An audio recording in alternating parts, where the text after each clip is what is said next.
que llévame donde los hombres necesiten tus palabras, necesiten mis ganas de vivir, oh, donde falte la esperanza, donde falte la alegría, simplemente por no saber de ti.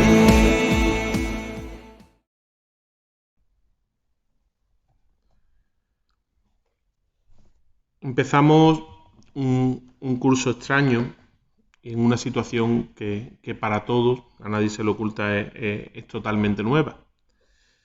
Todavía no hemos superado todo lo que llevamos vivido desde que comenzó la pandemia, el tiempo de confinamiento, la desescalada y este comienzo de curso tan raro. Nos agobian los datos estadísticos, las medidas preventivas y toda la situación que nos rodea. Y nos pesa en el recuerdo todavía todo lo que llevamos vivido. En tantos lugares las iglesias cerradas al culto, la suspensión del precepto dominical, la ausencia de la comunidad en las celebraciones, al mismo tiempo hasta las personas mayores conectándose a las redes y a las nuevas tecnologías porque los curas se apuntaban a abrir canales de YouTube, abrir grupos, oraciones por Instagram, por WhatsApp, algo totalmente distinto. Después de aquel tiempo de confinamiento en el que hemos sufrido al ver tantísimas personas alrededor, la enfermedad, las dificultades para acompañar a los enfermos, a los sufrientes, incluso en los duelos a las personas que habían perdido a sus seres queridos, en un mundo que se veía muchas veces muy roto y donde el Papa Francisco aparece casi como la única autoridad del mundo que llama continuamente a la solidaridad. En medio de todo eso, llama la atención cuánta gente se ha preguntado por qué Dios permitía todo esto, por qué Dios permite todo esto que estamos viviendo.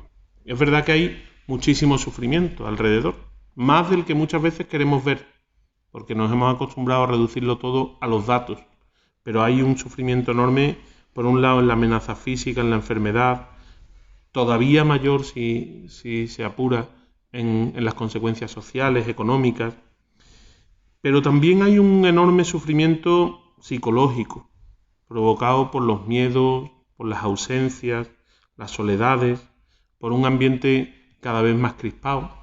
Basta mirar la clase política y lo que vamos viviendo. Y yo creo que hay un sufrimiento incluso espiritual para la Iglesia. Es un momento totalmente sufrido. Y como digo, el otro día me decía una persona, ¿de verdad Dios quiere todo esto? Los cristianos tenemos que tener una manera distinta de mirar la vida y la historia. Tenemos que tener una mirada totalmente distinta de la que tiene el mundo, porque no podemos pensar que Dios sea indiferente a lo que estamos viviendo. Aunque el mundo parece que se ha empeñado en presentárnoslo así. Parece que este mundo ha querido quitarnos de en medio a Dios para que todo lo vivamos como si fuéramos autosuficientes y lo viviéramos solos. Sin embargo, como cristianos no podemos prescindir nunca de Dios. Al contrario, Dios habla, interviene en nuestra historia y el Dios en el que creemos, el Dios de Jesucristo, es el Dios que se ha metido hasta el fondo en la historia de los hombres. Por eso tenemos que saber mirar a fondo el momento que estamos viviendo. Resonaba en mi corazón cuando preparaba estas palabras la frase de Jesús cuando avisa a las multitudes. Cuando veis que se levanta una nube en occidente, decís va a llover y sucede. Cuando sopla el viento del sur, decís va a hacer calor y sucede. ¿Sabéis interpretar la apariencia de la tierra y del cielo? ¿Cómo no sabéis interpretar el tiempo actual? Es una pregunta que el Señor nos puede hacer perfectamente a nuestra Iglesia de este siglo XXI, de este tiempo de pandemia, de este momento, a nuestra Iglesia de base y de calle. Y a nosotros nos toca mirar con ojos de fe todo lo que está ocurriendo, leer los signos de los tiempos, mirar la realidad con los ojos de Dios y darnos cuenta de que cuando miramos así el tiempo, todo se convierte en una oportunidad de gracia, en un tiempo favorable, en lo que el Evangelio ha llamado siempre un kairos, una oportunidad, y que toda crisis, por difícil que sea, se convierte en una presencia de Dios en nuestra vida. La Biblia está llena de momentos de crisis, de dificultades, de momentos muchas veces terribles, en los que sin embargo hay un paso de Dios claro por la historia del pueblo. El Señor, en medio de todas las tragedias, de los dramas del pueblo de Israel, actúa e interviene siempre a favor de su pueblo. Y sin embargo muchas veces nosotros parece que estamos dejando pasar este tiempo sin darnos cuenta de cómo el Señor está interviniendo, llamándonos y invitándonos a vivir a fondo todo esto. No solo a esperar a que termine, sino a aprovechar este momento de presencia de Dios en nuestra vida. Cuando vamos en esta desescalada, en esta segunda ola, en todo lo que vamos viviendo, nos recuerda el Papa, no podemos hacer solo funcionar mejor las cosas que ya hacíamos. No se trata solo de mejorar los sistemas, sino que realmente estamos llamados a un cambio profundo. Y yo creo que para quienes formamos parte de los equipos de Nuestra Señora, la primera pregunta y la más clara es la que nos hacemos siempre cuando comenzamos una reunión. ¿Cuál es el paso de Dios por nuestra vida? ¿Cuál es el paso de Dios por nuestra historia y cuál es el paso de Dios por esta crisis del coronavirus, del COVID, como queramos llamarlo? Porque no nos olvidemos que para nosotros es más importante el paso de Dios que el momento que estamos viviendo. Y me agarro con fuerza al padre Caffarel, que desde el comienzo, cuando comienza con los equipos de Nuestra Señora, empieza con aquella frase que es conocida. Aquellos matrimonios se le acercan pidiéndole algo para poder profundizar en su vocación y su vivencia del matrimonio, y él les dice, busquemos juntos. Ese buscar juntos, esa presencia de Dios, ese plan de Dios, eso que Dios quiere, es lo que hace que el padre Caffarel pueda ser llamado profeta de nuestro tiempo. Porque se pregunta continuamente por lo que Dios le está pidiendo, porque quiere seguir los signos del Espíritu Santo en la historia, en su vida, en la Iglesia, en lo que va ocurriendo. Y a nosotros nos toca ahora preguntarnos también cuál es ese paso de Dios por nuestra historia. Pero para ver lo que Dios quiere de nosotros y para ser capaces de encontrar un discernimiento y ver cómo tenemos que responder a esto que estamos viviendo, al fin y al cabo se trata de eso. En cualquier reunión de equipos empezamos y ponemos en común el paso de Dios por nuestra vida, pero no es un paso aislado, sino que eso es lo que nos ayuda a saber orientar nuestra mirada hacia Dios a través de la oración, lo que nos ayuda a interpretar nuestra propia vida en la participación y lo que nos hace preocuparnos por una formación mayor que nos ayude a encontrar qué es lo que Dios nos va pidiendo continuamente. Pues para encontrar qué es lo que Dios nos va pidiendo continuamente, creo que nos hacen falta con claridad partir de una serie de presupuestos que hemos olvidado muchas veces los cristianos.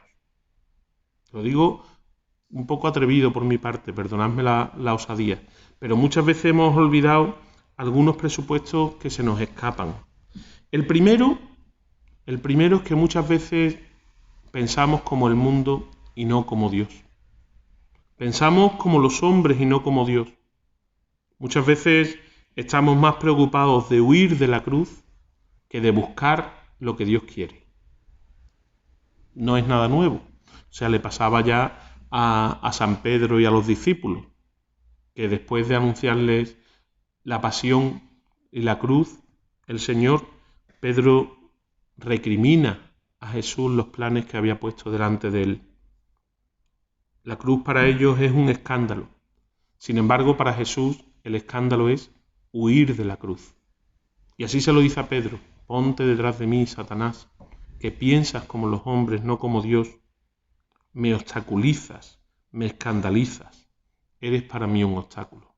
¿Cuántas veces nosotros habremos sido también obstáculo para el plan del Señor queriendo huir de la cruz? Y lo primero que tenemos que aprender es que el camino del seguimiento de Jesús es renunciar a uno mismo, tomar la cruz y seguirle.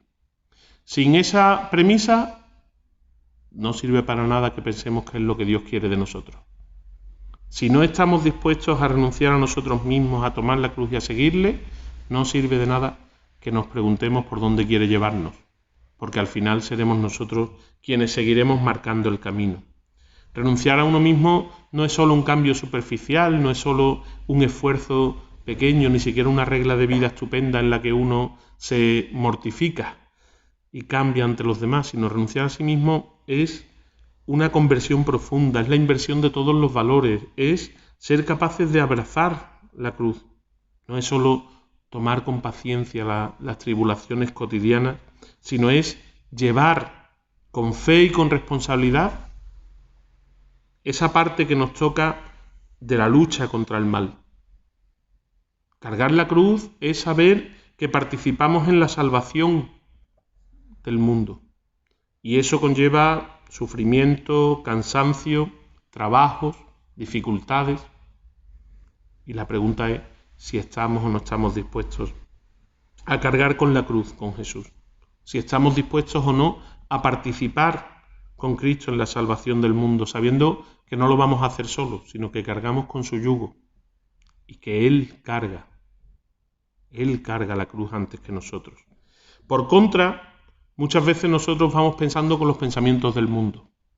Y entonces caemos en la tentación de la que el Papa Francisco nos avisaba desde el comienzo de su pontificado, la mundanidad espiritual.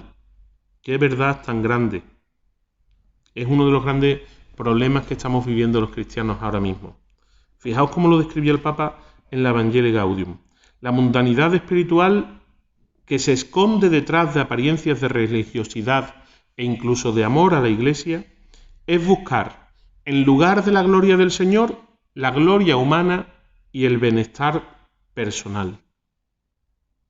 Si invadiera la Iglesia, nos dice, sería infinitamente más desastrosa que cualquier otra mundanidad simplemente moral. Y es cierto que muchas veces, en medio del mundo y aun disfrazados de religiosidad, y aun nosotros que en principio podemos ser religiosos y tener ganas de encontrar al Señor y seguirle, muchas veces podemos vivir mundanizados, perdiendo la presencia de Dios en la realidad y viviendo solo desde las cosas de nuestro mundo, buscando solo la gloria humana y el bienestar personal, nos ha dicho el Papa, y qué cierto es que en este momento muchas veces nos ha preocupado tanto y solo el bienestar personal, en el mejor de los casos, el de los míos, que hemos olvidado que estamos llamados a participar en la cruz del Señor. Cuando los antiguos definían la enfermedad, utilizaban la palabra infirmitas. Infirmitas es la falta de firmeza, la no firmeza. Y la peor enfermedad, decían siempre, es la pérdida del espíritu. El espíritu con mayúscula, el espíritu de Dios, el espíritu que nos sostiene. Y esa es posiblemente la peor enfermedad que nos está amenazando en estos momentos. Esa infirmidad porque hemos perdido el Espíritu de Dios y que se revela continuamente en la crispación y en el miedo que hay en nuestro entorno, que además nos deja sequedad, heridas, frialdad, falta de fe, dudas. ¿Cuántas personas están dejando de vivir por miedo? ¿Y cuántas personas empeñados en sobrevivir están perdiendo la capacidad de vivir con mayúscula, de aprovechar los momentos, de disfrutar del tiempo? Yo creo que todos conocemos los sufrimientos que está llevando todo esto en tantas personas, en las que están en soledad, la falta de demostración de cariño, de afecto, los equipos o los matrimonios aislados, la debilidad de nuestra propia piedad, de nuestra oración, de la confianza en Dios, y hasta a la misma Iglesia parece que nos cuesta organizar algo y salir y seguir funcionando y seguir adelante con nuestra vida pastoral y nuestra labor evangelizadora. Hablaba con un sacerdote hace poco y decíamos, toda la vida queriendo que la gente venga a misa y ahora parece que nos da miedo que vengan. Y no podemos vivir en ese miedo, en esa falta de firmeza. Pero hay que reconocer el problema. Muchas veces nos preocupa el bienestar, la cuenta corriente, el futuro, el mío y el de mi familia. Esas son las preocupaciones que muchas veces ocupan nuestro tiempo, nuestros esfuerzos. Y es bastante más mundano de lo que el Señor puede estar esperando de nosotros. Muchas veces cambiamos a Dios por muchas otras cosas. Además, lo vivimos de una manera totalmente individualista, hasta en el matrimonio y hasta en la familia. Muchas veces, al final, incluso detrás de la búsqueda del nosotros hay una búsqueda del yo, y rechazamos la vida en comunidad y el trabajo con los demás y prescindimos del compartir con los demás. Y para colmo, cada vez nos cuesta más trabajo provocar el encuentro humano, pues todo se hace cada vez más difícil. Y para todos, la sonrisa y el abrazo son esenciales. Y sin embargo, estamos hasta privados de eso en este tiempo. El individualismo en el que vivimos se está convirtiendo en algo casi antieclesial y perdemos la iglesia. Es muy curioso que incluso cuando estamos viniendo a misa ahora, muchas veces nuestra mayor preocupación es estar seguros. Yo ya he comentado alguna vez que me llama la atención que todo el mundo me da más consejos de cómo hacer la misa más segura que de cómo comenzar las catequesis o de cómo seguir evangelizando. ¿Qué planes estamos buscando para seguir y no para asegurarnos? O mucho peor todavía, descubrimos que incluso dentro de la iglesia tenemos muchas veces una espiritualidad intimista y solo de bienestar personal, de ojos cerrados, que decían algunos grandes teólogos. Una espiritualidad que cierra los ojos al mundo para mirarse solo a sí mismo. Y es cierto, muchas veces esa piedad intimista nos hace olvidarnos de la encarnación, de las necesidades del mundo, de lo que a nuestro alrededor sigue siendo necesario. Olvidando que el ser cristiano significa vivir inquietos, aunque parezca mentira. No se trata solo de estar en paz, de estar a gusto, de estar bien yo conmigo mismo, sino que se trata de estar inquietos con el Espíritu de Dios. Una cosa debe inquietarnos, decía el Papa Francisco, saber que hay hermanos nuestros que aún no conocen a Cristo y su amor. O con palabras de San Agustín, que son de una tremenda dureza, dice: ¿te imaginas qué clase de pastores son aquellos que para no disgustar a sus oyentes dejan de prepararlos para las pruebas e incluso les prometen una felicidad que ni el mismo Señor jamás prometió? Es duro escuchar a San Agustín decir esto, pero lo dice. El Señor anunció sufrimientos y trabajos sin medida hasta el fin de los tiempos. ¿Tú pretendes que el cristiano pueda vivir exento del sufrimiento? Por el solo hecho de ser cristiano, sufrirá el hombre en el mundo, dice San Agustín. Inmediatamente nos entra una especie de escalofrío y decimos, entonces, ¿qué ventaja nos trae esto? Y si estamos pensando en nuestra ventaja es que nos hemos olvidado de que lo nuestro es negarnos a nosotros mismos, tomar la cruz y seguirle. Y es señal de que estamos en esas infirmitas, en esa enfermedad de la mundanidad espiritual. Nos responde San Pedro de una manera preciosa. Y esta es la segunda premisa, el segundo presupuesto que tenemos que tener en cuenta. Nos dice la segunda carta de Pedro: nosotros, confiados en la promesa del Señor, esperamos un cielo nuevo y una tierra nueva, en que habite la justicia. Por tanto, queridos hermanos, mientras esperáis estos acontecimientos, procurad que Dios os encuentre en paz con Él, inmaculados e irreprochables. ¿Qué cambio de mentalidad cuando nos ponemos delante de la palabra de Dios y nos damos cuenta de que lo nuestro es esperar un cielo nuevo y una tierra nueva? Que no estamos hechos solo para esperar el bienestar de esta tierra, como nos dice el mundo y los hombres de hoy, sino que estamos llamados a esperar un cielo y una tierra habitados por la justicia, habitados por Dios, y que para eso tenemos que prepararnos viviendo en paz con Dios, inmaculados, irreprochables, casi nada lo que nos pide inmediatamente San Pedro, inmaculados e irreprochables.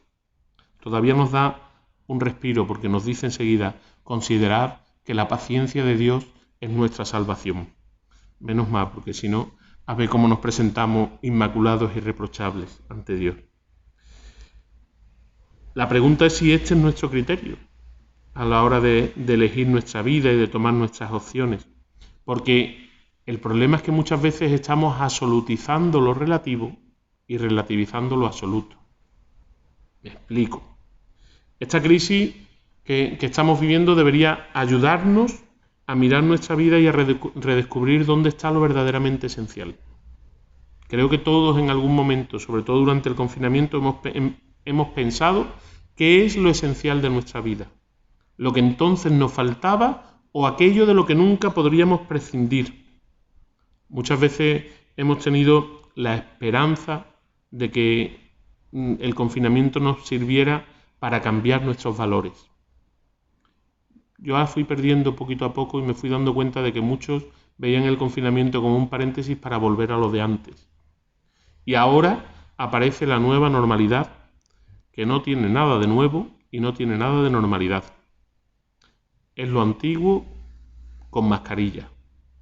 Lo antiguo de manera rara. Pero hemos olvidado las grandes preguntas, la búsqueda del sentido. Hemos olvidado la búsqueda de lo que es verdaderamente esencial. Y hemos olvidado trabajar muchas veces por lo que realmente nos salva. Y a eso es a lo que el Señor nos está llamando. Podríamos poner un poco más de empeño en nuestra salud espiritual. Con tanto empeño que estamos poniendo en nuestra salud corporal, con tantas normas, medidas, cuidados, qué poco cuidamos muchas veces la salud de nuestro espíritu. En latín, la misma palabra sirve para la salud del cuerpo y la del espíritu. Salus es la salvación y la salud. Pues con todo lo que estamos cuidando, ¿cuántas veces olvidamos cuidar un poco lo que es nuestro espíritu?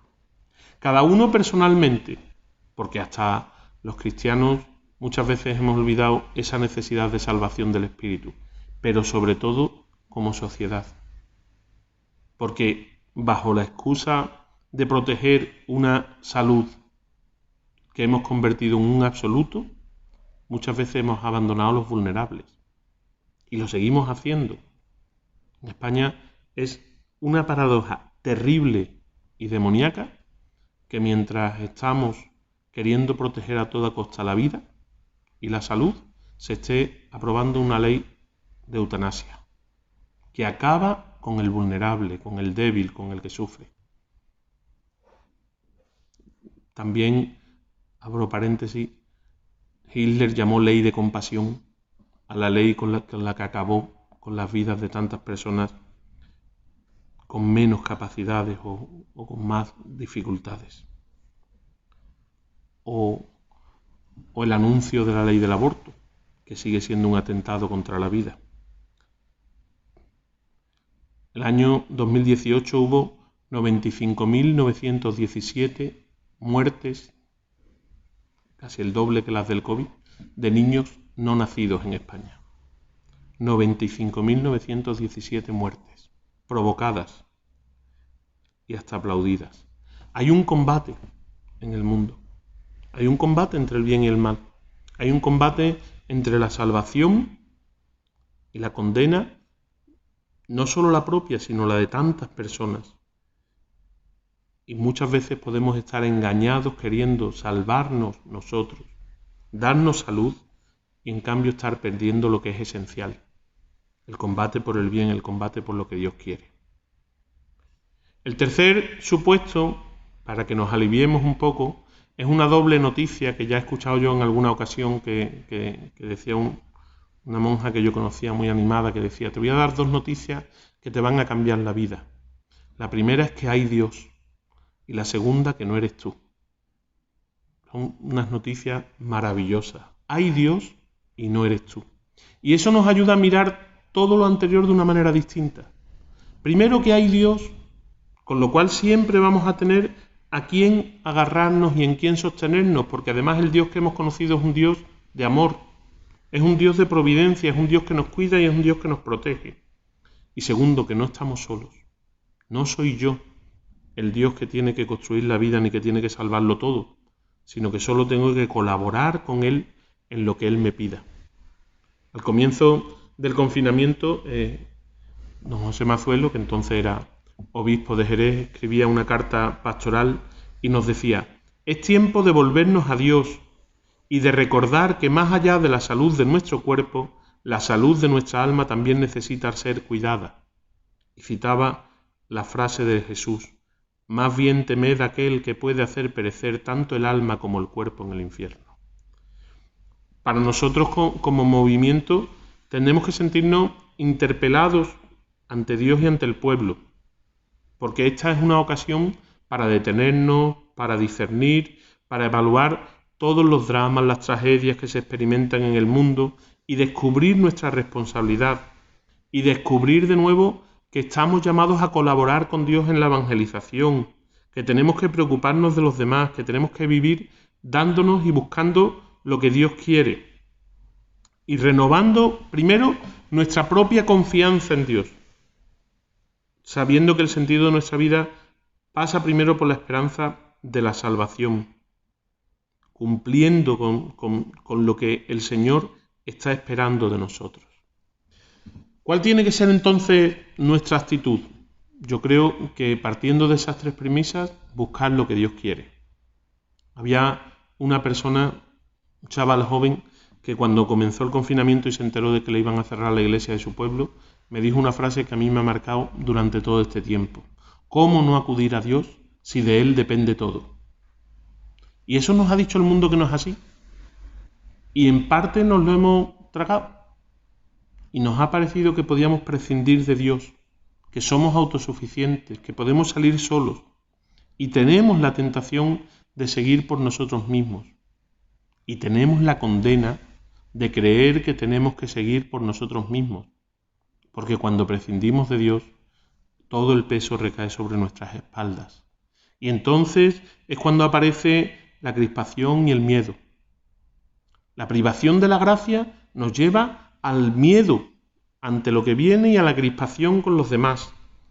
Y estos dos ejes, que si os fijáis son los que están moviendo el mundo continuamente a nuestro alrededor, proceden los dos del abandono de Dios, de la pérdida del sentido. Y por eso se nos hace imprescindible alimentarnos a través de la palabra, de los sacramentos, de la Eucaristía, de la oración. Imprescindible. Padre Caffarel, ante las dificultades del movimiento, sobre todo en la convulsión de 1968 y todo aquello que sacudía al mundo y a la Iglesia, cuenta uno de sus colaboradores que se preguntaba cómo tenía que actuar el movimiento ante todas aquellas cosas y cómo podía mantenerlo. Y de repente un día llegó y dijo: ya lo he encontrado, ya sé lo que es. He repasado la historia de la Iglesia y cuando una convulsión, decía, amenaza la barca de Pedro, la verdadera salida viene de lo alto. Así decía el padre Caffarel. Y se preguntaba: ¿cómo he podido lanzar un movimiento de espiritualidad sin introducir en las obligaciones, lo que llamamos hoy puntos de esfuerzo, la lectura de palabra de Dios y la oración? O sea, nuestra mirada tiene que ir a Dios. ¿Cómo no acudir a Dios si de Dios depende todo? Y en medio del miedo tenemos que acudir a Dios y renovar nuestra confianza. Y renovarnos nosotros en la esperanza. Saber que es más importante la esperanza que el miedo. Que es más importante la esperanza que la crispación. Y como creyentes, volver continuamente nuestra mirada al Padre bueno. Renovar continuamente la esperanza para poder decir, como dice el salmista: fiado en Dios, me meto en la refriega. El gran triunfo del enemigo es la desesperanza. Y lo que más nos está doliendo a nuestro alrededor ahora mismo es la desesperanza. Ese creer que no sabemos cómo luchar, ni cómo hacer, ni qué. Esa desesperanza nos hunde y nos roba las fuerzas para seguir adelante. Y sin embargo el Señor nos llama una y otra vez a vencer nuestros pesimismos, nuestras élites creídas pero llamadas a la desaparición, nos llama a recuperar el entusiasmo, a hacer nueva la fe. Les leo unas palabras del Papa Francisco en la última encíclica, Fratelli Tutti. La esperanza es audaz. A mí me han dado una fuerza estas pocas palabras. La esperanza es audaz, que estamos muy aburridos muchas veces. La esperanza es audaz. Sabe mirar más allá de la comodidad personal. Pequeño pellizco. Sabe mirar más allá de la comodidad personal, de las pequeñas seguridades y compensaciones que estrechan el horizonte para abrirse a grandes ideales que hacen la vida más bella y digna.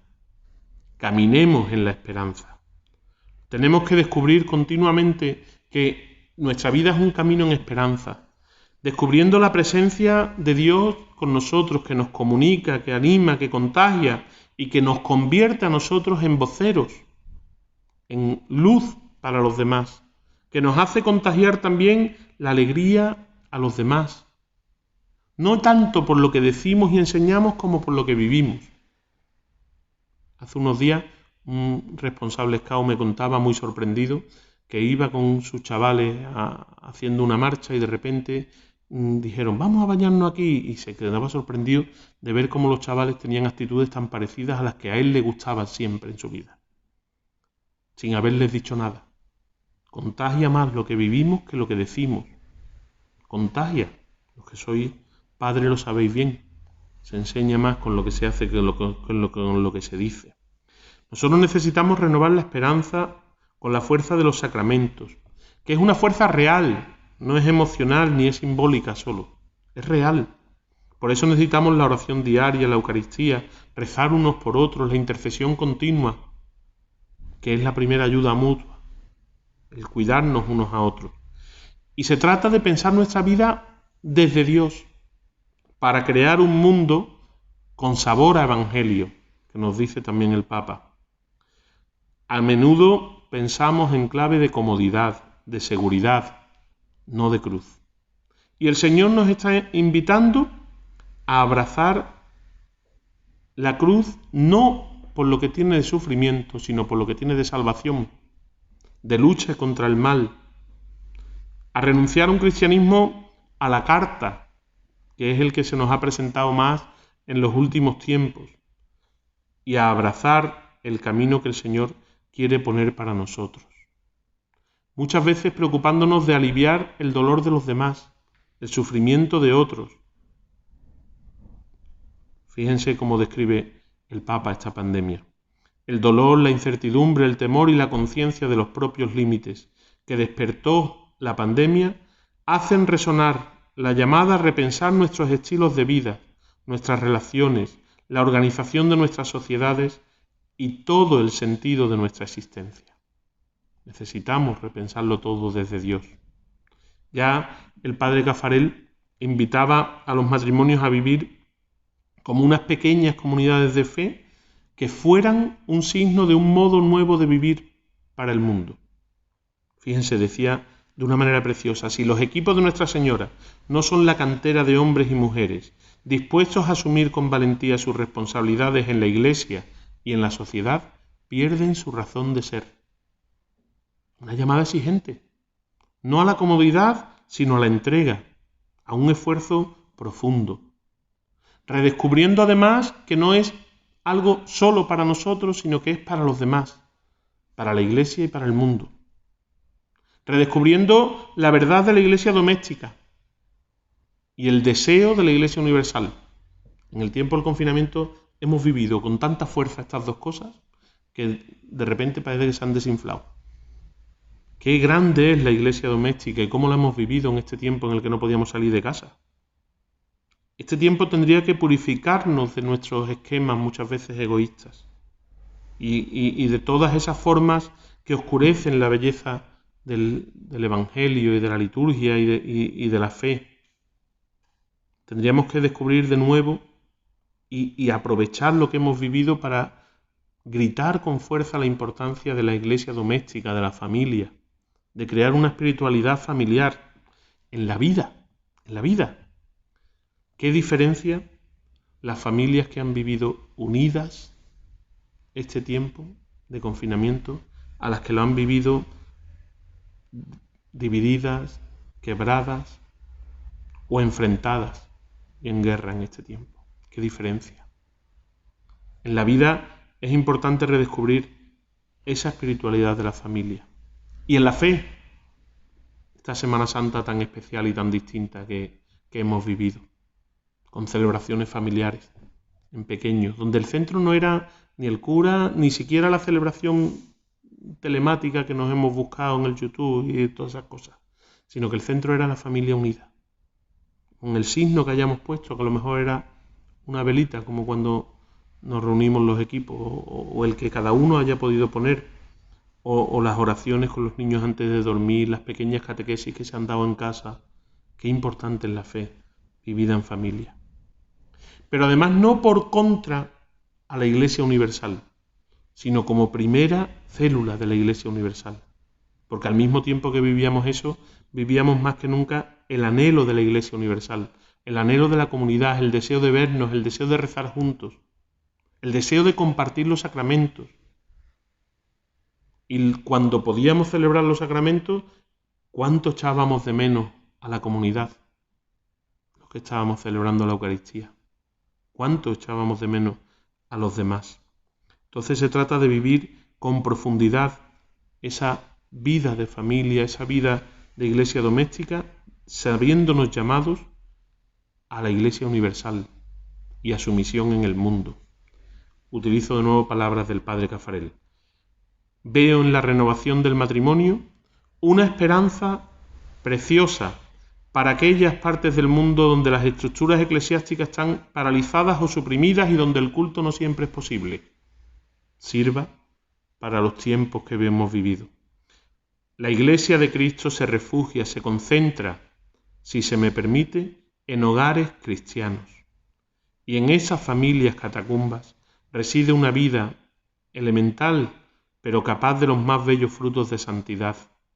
Allí Cristo prepara una nueva primavera para la Iglesia. Esa es la llamada que yo creo que ahora mismo como equipos también estamos llamados a experimentar. Tenemos que ser una nueva primavera para la Iglesia. Tenemos que sabernos llamados a ser Iglesia en la Iglesia y a ser Iglesia en el mundo. Con un centro, la Eucaristía, porque la Eucaristía hace la Iglesia y la Iglesia hace la Eucaristía. Y eso lo hemos vivido más, si cabe, en este tiempo de ausencia. Por eso tenemos que redescubrir nuestra misión, despertar hoy y cumplir nuestra misión hoy. No hay que esperar a que pase el virus este dichoso para empezar la misión. No, nuestra misión está aquí hoy, en medio de todas las dificultades. Y al final nuestra misión no depende tanto de las circunstancias y el ambiente alrededor como de nuestro impulso misionero, de nuestra pasión, de lo que nos arde por dentro, de lo que queremos comunicar a los demás. Porque nuestra fe al final tiene que dar los 3 pasos que se dan continuamente: descubrir a Cristo, seguir a Cristo, dar a Cristo. Y eso es lo que necesitamos vivir como cristianos, con conciencia clara de nuestra misión, de lo que tenemos que anunciar a los demás y de lo que tenemos que transmitir a los demás, dejándonos iluminar por una luz interior que es el Espíritu que nos habita, dejando que el amor conyugal se convierta en luz también para quien está a nuestro alrededor y siendo capaces de volver a lo esencial para poder vivir como equipos esta misión que tenemos en el mundo.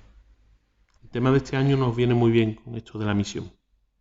Y nos viene muy bien como esa llamada para dar a conocer al mundo la necesidad de la salvación. Tal vez el problema más grave que estamos viviendo es que hemos vuelto a callar las preguntas. Todas las preguntas que salieron durante el confinamiento las hemos vuelto a callar. Las preguntas por el sentido, por lo esencial, por la vida, por lo verdaderamente importante, las hemos callado. Hemos querido volver a ser autosuficientes y muchas veces el mundo nos ha dicho que podemos prescindir de Dios. El comienzo de la fe, recordaba el Papa Francisco en aquel día, en aquel viernes de Cuaresma en la Plaza de San Pedro. El comienzo de la fe es saber que necesitamos la salvación, que no somos autosuficientes. Y lo completo, y con esto termino, con unas palabras del Padre Caffarel, que se van a encontrar en el primer tema del tema de estudio de este año y que son una joya para meditar. Precisamente, si cada vez más familias cristianas descubrieran que ya no pueden contentarse con ser las beneficiarias de la acción santificadora de la Iglesia, sino que deben contribuir en masa a su acción apostólica, que deben ser una epifanía del misterio de Cristo y de la Iglesia, entonces, estoy convencido, estaríamos asistiendo a una prodigiosa expansión del reino de Dios. Pues de eso se trata, de que seamos conscientes de nuestra misión y de a qué nos está llamando Dios hoy, aquí, ahora, en medio de esta pandemia. Que el Señor nos ayude a saber vivirlo. Alabado sea Jesucristo.